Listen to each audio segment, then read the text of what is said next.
Subscribe करें हमारे YouTube channel को और बेल आइकन को प्रेस करें हमारे लेटेस्ट वीडियोस को देखने के लिए।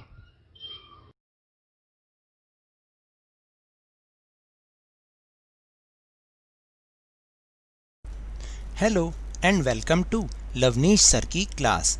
आज की ये शिक्षा निदेशालय राष्ट्रीय राजधानी क्षेत्र दिल्ली की वर्कशीट नंबर 14 जो कि क्लास 7th के स्टूडेंट्स के लिए है, यह ली गई है हिंदी विषय से और इसमें हम एक नया अध्याय शुरू कर रहे हैं जिसका नाम है पापा खो गए।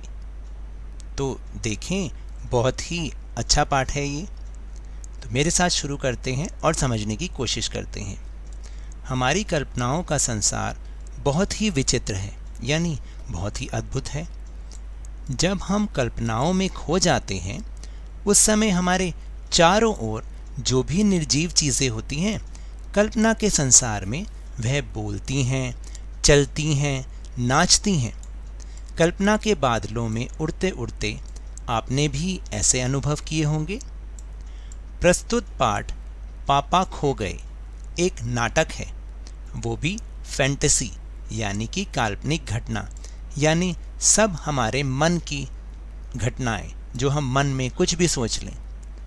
जहां बिजली का खंबा, पेड़, लेटर बॉक्स, कौवा आपस में बातें करते हैं। पाठ में एक लड़की भी है जिसे अपने घर का रास्ता नहीं पता है। उस लड़की की समस्या का समाधान ये निर्जीव वस्तुएं ढूंढ निकालती हैं। पेड़ और खंबे के बीच के संवाद पढ़कर पूछे गए प्रश्नों के उत्तर दें। पेड़: मुझ पर भी एक रात आसमान से गड़गड़ाती बिजली आकर गिर पड़ी थी। वो बिजली थी या आफत, याद आते ही अब भी दिल धक धक करने लगता है। और बिजली जहाँ गिरी थी वहाँ खड्डा कितना गहरा पड़ गया था। अब जब कभी भी बारिश होती है ना, तो मुझे उस रात की याद हो आती है। अंग थर थर कांपने लगते हैं। फिर खंबा क्या कहता है? मेरी तबीयत ही लोहे की है जो मैं बीमार नहीं पड़ता, वरना कोई भी इस तरह बारिश, ठंडी, धूप में खड़ा रहे तो ज़रूर बीमार पड़ जाए। पड़ जाएगा या नहीं? कितने दिन बीत गए, कितनी रातें, लेकिन मैं बराबर इसी तरह खड़ा हूँ। तो देखिए किस तरह से निर्जीव वस्तुएं हमारी कल्पनाओं में बातें करती हैं। यानी हमारी कल्पना का संसार है ही इतना अद्भुत, हम किसी को भी मान लेते हैं कि वो सजीव है और बातें कर रही है। तो चलिए अब इसी पर आधारित हम प्रश्नों के उत्तर देने का प्रयास करते हैं। तो पहला प्रश्न है कि किसे याद कर पेड़ का दिल धक धक करने लगता है? तो इसका उत्तर है कि एक रात पेड़ पर आसमान से गड़गड़ाती हुई बिजली आकर गिर पड़ी थी। उसे याद करके ही पेड़ का दिल धक धक करने लगता है। फिर दूसरा प्रश्न है कि जहाँ बिजली गिरी वहाँ क्या हो गया था? जहाँ बिजली गिरी थी वहाँ गहरा खड्डा पड़ गया था। फिर तीसरा प्रश्न है खंबा बीमार क्यों नहीं पड़ता? तो इसका उत्तर है कि खंबा बीमार इसलिए नहीं पड़ता क्योंकि उसकी तबीयत अर्थात उसका शरीर ही लोहे का है, जिस पर बारिश, ठंड, धूप आदि का कोई असर नहीं पड़ता।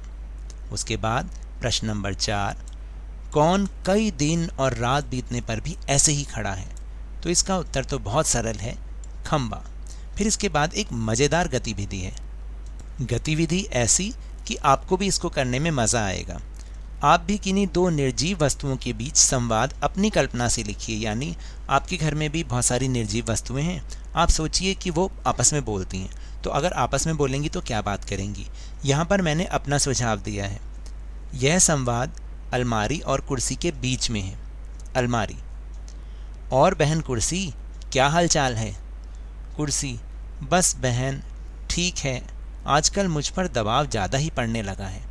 मुझ पर बहुत सारे लोग आकर बैठने लगे हैं जिससे मैं दब ही जाती हूँ।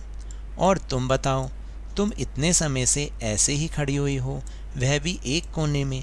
क्या तुम थक नहीं जाती? तुम्हें गर्मी नहीं लगती? अलमारी: लगती तो है बहन, पर क्या करूँ, मेरी किस्मत में यही लिखा है। तो देखिए मैंने तो बहुत छोटा सा संवाद लिखा है।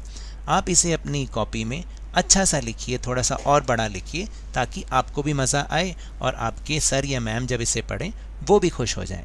तो ये तो थी आज की वर्कशीट। अगर मेरे इस तरह समझाने से आपको थोड़ा सा भी समझ में आया हो तो इस चैनल को ज़्यादा से ज़्यादा सब्सक्राइब कीजिए, लाइक कीजिए और बहुत ज़्यादा शेयर भी कीजिए। और हाँ, मेरे साथ इसी तरह वर्कशीट को समझते रहिए, लेकिन ध्यान और मन लगाकर पूरी मेहनत और लगन के साथ पढ़ते रहिए। और अगर आपको कोरोना से बचना है ना, तो मास्क जरूर पहन के रखिए, क्योंकि जब तक दवाई नहीं तब तक कोई ढिलाई नहीं। धन्यवाद।